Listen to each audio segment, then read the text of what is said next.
analizzare le contromisure adottate dall'Unione Europea con il chiaro intento di affrontare con cognizione di causa le bufere che si sono abbattute nel settore agroalimentare, con scandali e frodi che hanno interessato alcuni prodotti a base di carne di manzo, con dentro carne di cavallo, che ha messo in allarme tutto il comparto agroalimentare. Su questo versante, per tutelare in primis la salute dei cittadini, Veneto Agricoltura ha promosso ad Agripolis un focus con esperti per affrontare la scottante questione che vede sempre più i consumatori spaventati che dopo le vicende della mucca pazza, del latte tossico e delle mozzarelle blu vedono abbattersi ora un altro ciclone con il settore agroalimentare nuovamente sotto assedio.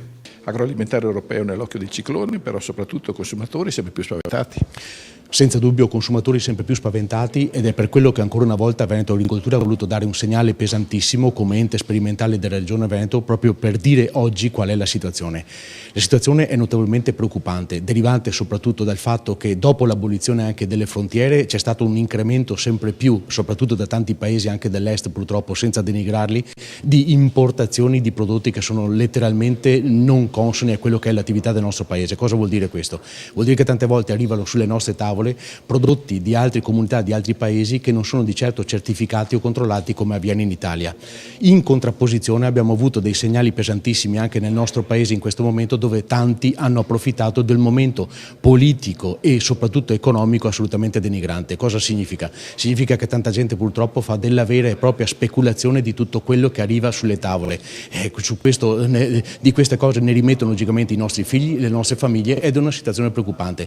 La questione della sicurezza alimentare è sicuramente uno dei temi che alimentano in questi giorni anche il dibattito in corso sulla futura PAC, argomenti intesi come qualità degli alimenti che occupano importanti capitoli all'interno della politica agricola comunitaria che si sta cercando di riformare. Seminario che ha visto la presenza nella sede di Veneto Agricoltura, oltre al commissario straordinario Paolo Pizzolato, il presidente del CSQA Luigino Disegna, l'organismo di certificazione deputato alla sicurezza degli alimenti di un comparto agroalimentare che vale oltre 46 miliardi di euro. Il settore agroalimentare europeo è una questione ormai scottante.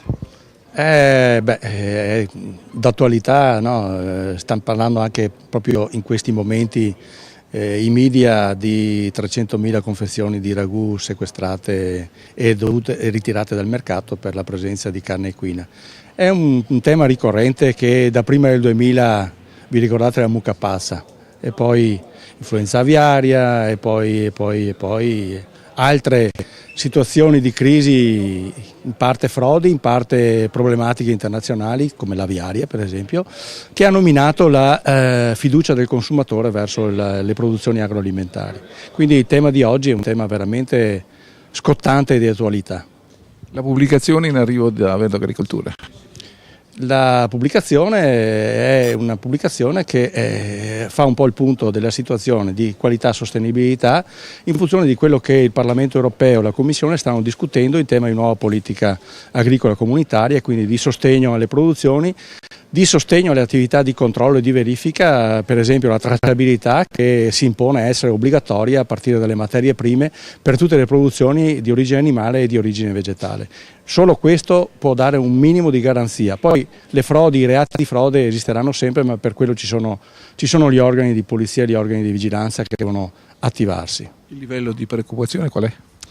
Il livello è anche alto e secondo me va anche un po' smorzato, perché direi che il problema ormai è circoscritto, anche il problema del contenuto di carne equina, che poi non sarebbe nulla di malo se fosse carne equina proveniente da cavalli d'allevamento, sono cavalli riformati di origine sportiva che sono stati trattati ovviamente per qualche anno per dare delle prestazioni sportive importanti e che poi con falsificazione dei passaporti diventano cavalli da carne, quindi purtroppo una frode bella e buona. Ma ad Agripoli è stata anche l'occasione per presentare una pubblicazione della collana Europe Direct Veneto sulla qualità, sicurezza e sostenibilità con l'agroalimentare europeo che si interroga sulla delicata questione, partendo dall'introduzione del Presidente della Commissione Agricoltura e Sviluppo Rurale del Parlamento Europeo Paolo De Castro, che si è collegato da Bruxelles in videoconferenza con Agripolis per dare il suo contributo in merito. Veneto Agricoltura è preoccupata e quindi quanto mai ha provveduto a far nascere questo volumetto qualità, sicurezza e sostenibilità.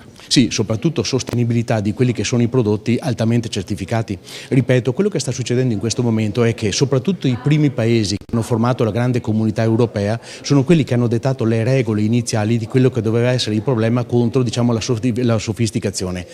Costantemente nel corso degli anni si sono introdotti altri paesi che hanno iniziato però a non rispettare queste normative e secondo me l'Europa in questo momento è anche un po' debole per far rispettare queste normative, proprio a causa della carenza economica deficitaria ma soprattutto di carenze politiche.